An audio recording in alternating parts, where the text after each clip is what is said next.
If one word had to be chosen to describe Australia in the 1960s, it would probably be quiet.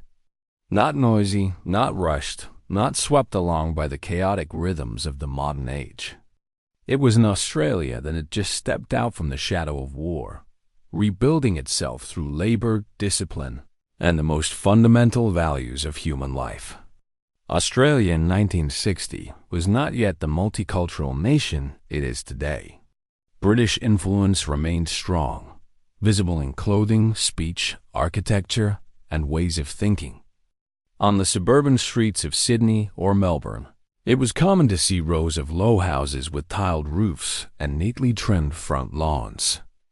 Each home felt like a small, self-contained world, orderly, stable, and inward-looking. Mornings in Australia at that time began early. The man of the household usually rose first, put on a shirt, a simple jacket, picked up a leather briefcase or a lunch tin, and quietly left the house. His work was often at factories, docks, construction sites, government offices, or repair workshops. Labor then carried no sense of glamour. It was work done to support a family, and it was approached with seriousness rather than display. Women, for the most part, stayed at home. They took care of children, cooked meals, washed clothes, and kept the house in order. The work was not liked, but it was regarded as a natural duty. At midday, neighborhoods became almost silent. Only the sound of wind rustling leaves or a radio playing news or soft music through a half-open window broke the stillness. Australian children in the 1960s experienced a very different childhood. There were no phones, no screens, no video games. They played outside ball games, marbles, bicycles running along dusty streets. They fell and stood up on their own, learning how to deal with one another through experience.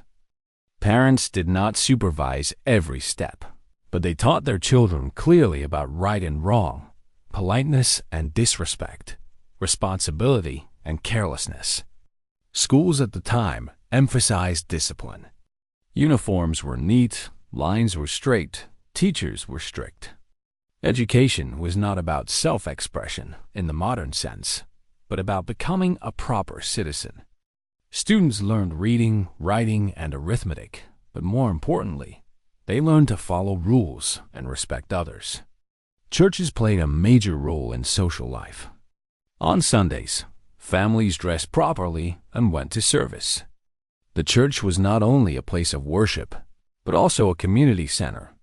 People met, spoke, and helped one another. Faith was not something to be debated endlessly. It was a quiet moral foundation shaping how many people lived. Australian cities in the 1960s were not filled with skyscrapers or bright lights. Melbourne moved to the steady rhythm of its trams. Sydney's harbour was calm, not yet hidden behind glass towers. Urban life was slow, orderly, and deeply human. There were fewer cars. Old Holdens and Fords moved slowly along the roads. Accidents were less common, not because technology was better, but because people were not in a hurry. No one raced against time. No one lived to prove anything on social media, because social media did not exist. The media of that era was also different. Newspapers were the primary source of information. Radio was the voice of the nation. News was read slowly and clearly, without sensationalism.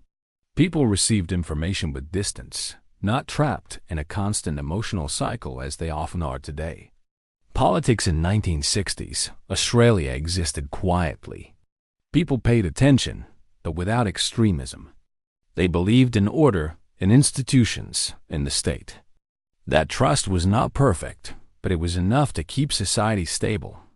Perhaps the most memorable aspect of Australia at that time was not wealth or development, but a sense of safety. Doors were not locked tightly.